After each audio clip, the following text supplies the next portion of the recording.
pada ayat sebelumnya Allah Subhanahu wa taala memberikan kepastian terhadap hamba-hambanya yang melakukan amal soleh, mukmin mukminah, bahwa mereka akan pasti masuk ke dalam jannah, masuk ke dalam surga. Kemudian yang kedua dalam ayat sebelumnya niki adalah kepastian dari Allah bahwa sekecil apapun ibadah yang dilakukan oleh seorang hamba, selama dia dalam keadaan mukmin atau mukminah, maka tidak akan disia-siakan, pasti ini ada balasan. Dan ayat ini diperkuat dengan ayat selalu dengar, selalu terbacaan isi imam dalam solat berjamaah, yaitu faman ya'mal mithqala dzarratin khairan yarah wa man ya'mal mithqala dzarratin syarran yarah. Jadi barang siapa yang melakukan kebajikan sekecil apapun, ukuran dzarrah, tolang paling kocik dzarrah ini, ia ukuran amal kebajikan yang kita lakukan, maka pasti Allah akan memberikan dia balasan. Sebaliknya, sekecil apapun perbuatan dosa yang dilakukan oleh manusia, maka pasti akan diberikan ganjaran, yang terima siksa, kecuali tentu mereka hamba Allah ini yang bertaubat sebelum meninggal dunia. Maka ada dua istilah sering kita dengar antara al-afu dan al-maghfirah. Nah, doa yang paling hebat yang perlu kita banyak baca di hari-hari makin niki sebelum selesai Ramadan adalah Allahumma innaka afuwun tuhibbul afwa fa'fu anni. Maknanya, ya Allah, Engkaulah zat yang maha pemberi maaf, tuhibbul afwa, dan nyantar isim kayun untuk memberikan maaf, fa'fu anni, maka maafkanlah aku.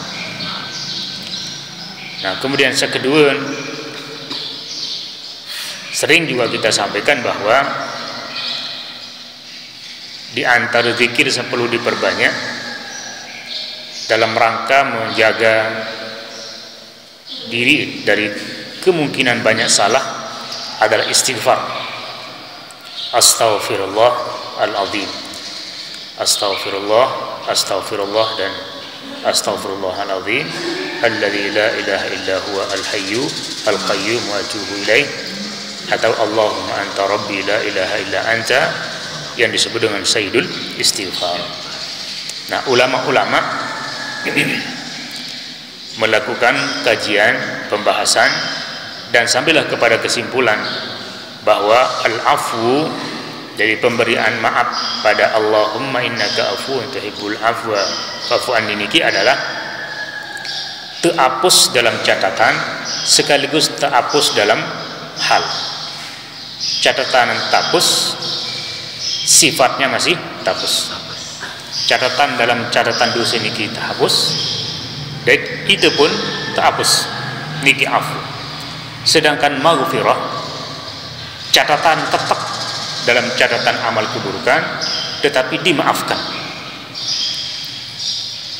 temaafan. Berarti lebih hebat al-afu daripada al-maghfirah. Kalau al-afu niki adalah dihapus dari catatan dan dihapus dari noda, dari sifat, sama sekali kosong. Sedangkan maghfirah niki maafan, lalu masih tetap ada tulisan. Diminta keserahan lewat catatan amal soleh di mahsyar, masih maunya tulisan, masih maunya. Walaupun itu dimaafkan, nanti jatuh maafan, nanti tulisan maaf, ini maaf. Sedangkan al-afu niki tulisan juga dihapus, apalagi tentang dosa dan kesalahan. Nah, maka dalam hari-hari ini doa yang diajarkan oleh seorang suami yang sangat cinta kepada istrinya dan seorang istri yang sangat membanggakan suaminya, sehingga meminta doa, diajarkanlah Allahumma innaka afuwun tuhibbul afwa fa'fu anni. Padahal wirid Nabi, kebiasaan Nabi adalah istighfar paling kurang 70 kali, bahkan sampai 100 kali dalam sehari semalam. Nah, makin niki ayat yang berikutnya adalah waman ahsanu dinan, waman ahsanu dinan. Imam Al-Jalalain rahimahullah dalam tafsir niki mengatakan waman ahsanu dinan ay la ahada ahsana dinan, tidak ada seorang pun yang paling baik agamanya, tidak ada seorang pun yang paling baik agamanya. Mimman aslama wajhahu, daripada orang-orang yang menyerahkan wajahnya, orang-orang yang menyerahkan wajahnya lillah, kepada Allah.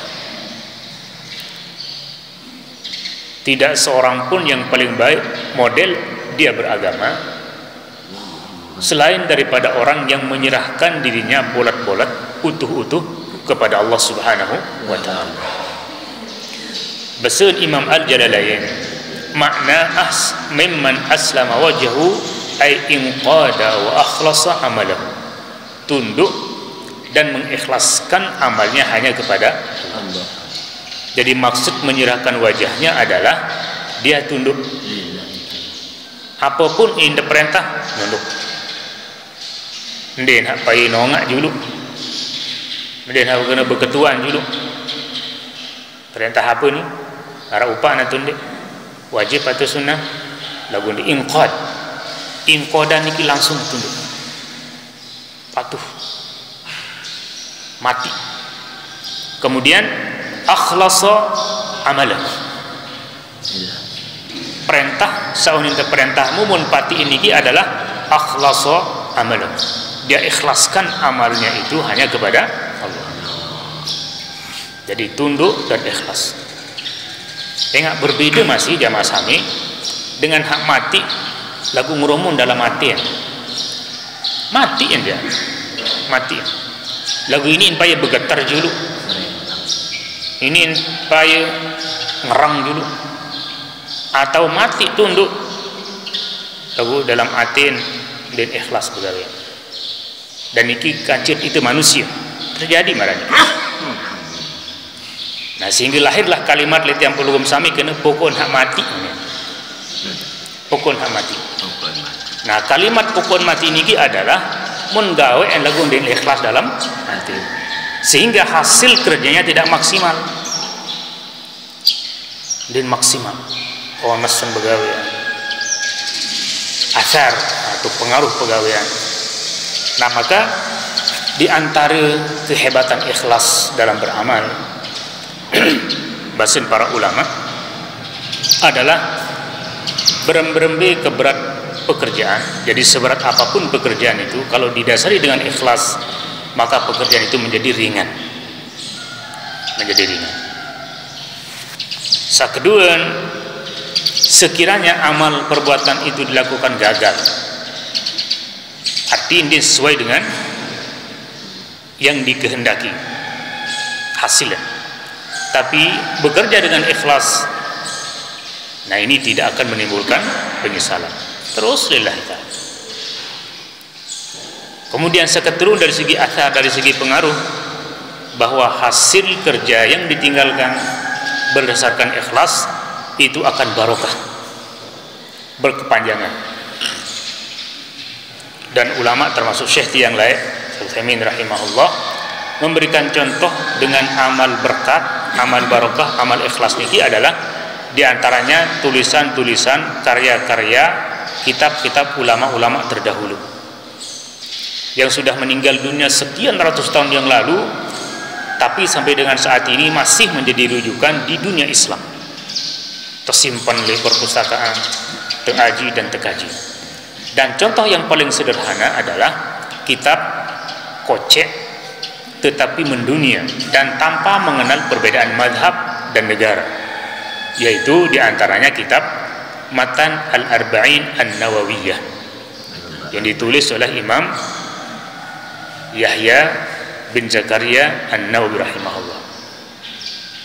Kocek kitab niki berisi sekitar 43 atau 44 hadis, tetapi diaji di seluruh dunia apapun mazhabnya. Mu'ndik sekedar teaji doang, tetapi dipaksakan ukuran murid-murid menghafalnya sampai dengan makin ini. Padahal Imam Nawawi niki wah meninggal dunia sekian ratus tahun yang lalu. Lagu ilmu masih hidup. Kemudian baru kedua kitab Riyadhus Shalihin. Niki masih kitab mendunia. Din beda negara, mazhab. Selalu kitab niki bahkan terbaca dalam murid Saudi. Selama yang berada di Saudi, seluruh masjid setelah solat asar Riyadhus Shalihin niki terbaca. Mana-mana satu hadis, dua hadis terbaca si imam, didengarkan oleh seluruh jamaah dan dijelaskan. Padahal dari segi mazhab beda.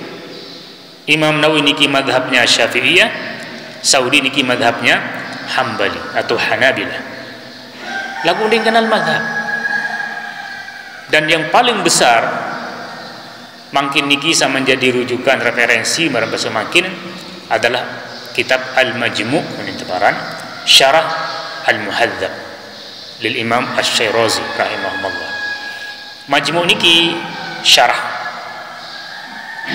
tepegaluh kitab asal, yaitu kitab Al-Muhadzab. Nah niki je seluruh dunia, bahkan di negara-negara barat kita aji kitab niki. Nah niki adalah pengaruh keikhlasan, pengaruh ikhlas. Nah sehingga itu lapor niki mudah-mudahan selalu ikhlas dalam beramal, ikhlas dalam sekecil apapun perbuatan yang kita lakukan, adin didasari baik dengan keikhlasan. Itulah yang akan berkesinambungan dan berkepanjangan jangkut wah meninggal dunia sekian ratus bahkan ribuan tahun saya datang. Niki makna waman ahsanu dinan mimman aslama wajhu lillah. Jadi tidak ada yang paling baik model beragamanya seorang selain daripada tunduk dan ikhlas. Jadi ini artinya bahwa luwih pilih kalangan yang beragama atau muslim, mukmin, muslimah, mukminah, lagu pertama ndek tunduk terhadap perintah agama. Pokok dari dengan mukmin, mukminah, pokok beragama Islam. Nah sehingga lahirlah istilah Islam KTP.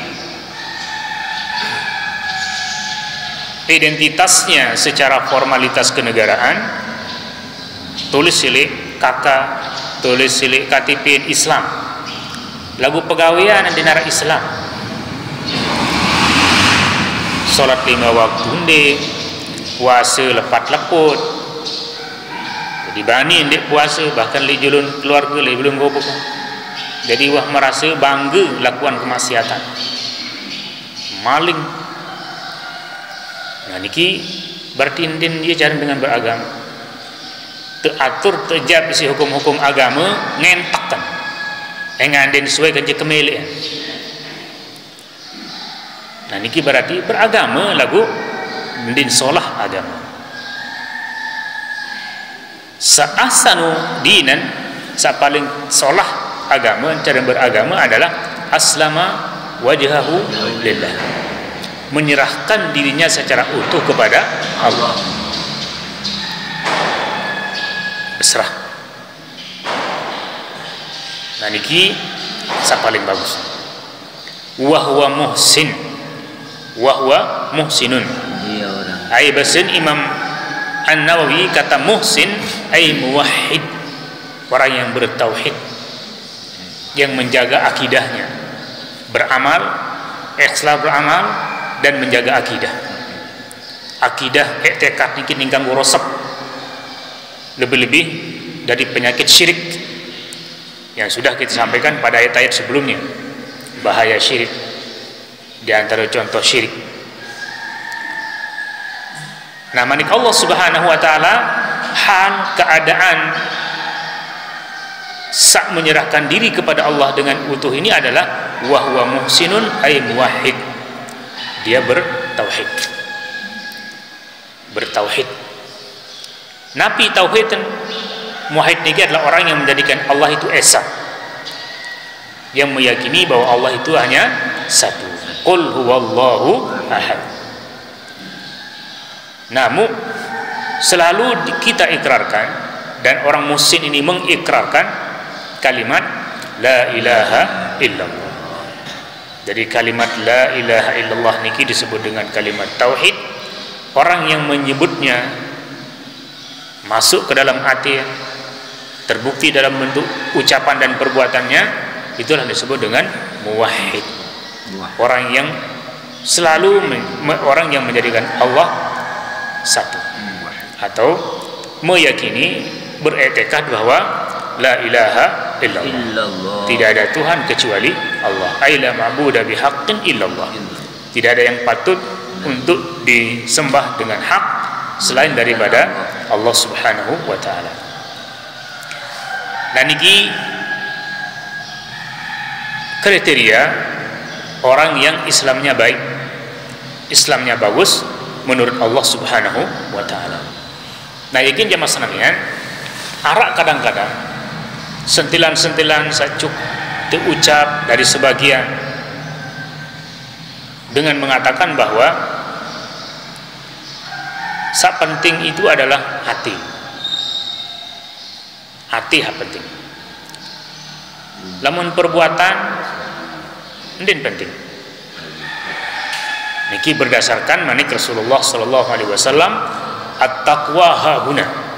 At-taqwa hahuna. Takwa itu ada dalam hati. Niki manik Nabi. Sabda Rasulullah sallallahu alaihi wasallam, at-taqwa hahuna. Takwa itu ada di sini, ada di dalam hati. Jadi artiin sekelompok kecil atau oknum yang memahami hadis niki mengatakan bahwa sak perlu tekerisak cuma hati. Lamun pegawaian yang perlu tendang. Nah, sehingga, dan ini adalah paham liberal. Nah, sehingga cara berpakaian dinendang aurat, ndin piaan dari menutup aurat, ndin piaan dari bagian dari kewajiban, sehingga kelambin ketat,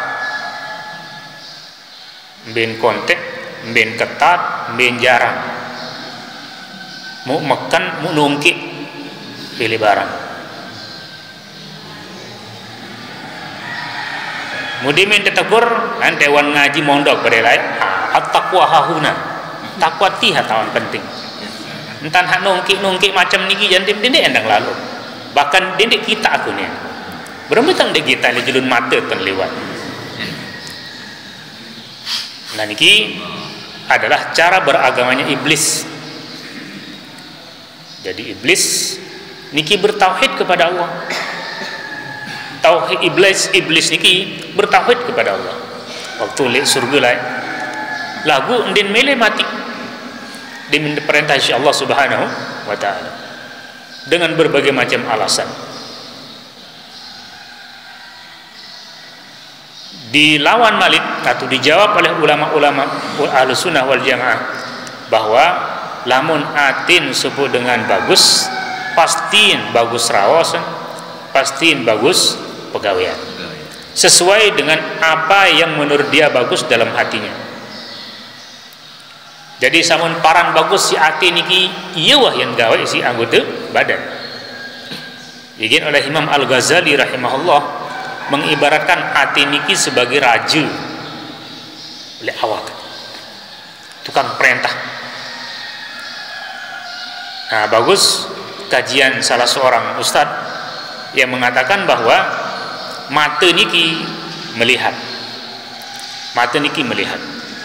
Kenapa teman serius? Tamu juga dalam otak, mun pikirin si otak. Hasil mikir soal takniki yang pun kiri menjuk dada menjuk hati. Nah kan inilah keyakinannya. Jadi melalui proses. Begin dari mata turun ke hati ya. Lagu sebenaran kurang tepat. Dari mata masuk ke otak, dari otak dikirim ke hati. Hati yang meyakini. Oh solah nih ya. Oh enges nih ya. Oh lengek nih ya. Oh cocok, onde cocok. Itu kata hati. Lamun dianggap cocok endot dalam hati. Endot dalam hati. Nah yakin tergambarlah hati niki marah gambar marah niki nanti yang gambar. Karena segala sesuatu ada di dalam hati. Tapi sebelum juk hati melalui jalan. Maka hati niki wadah harus tetap bersih. Dan adin hati niki bersih, maka lamun ciri makin infrastrukturnya juga harus dijaga. Halangan liwat niki jaga. Mata dijaga, otak dijaga. Jadi yang berpikir macam-macam lain sebelum sampai kepada hati. Kalau sudah masuk ke dalam hati, biasanya dia milih nolak nih, dia milih nolak.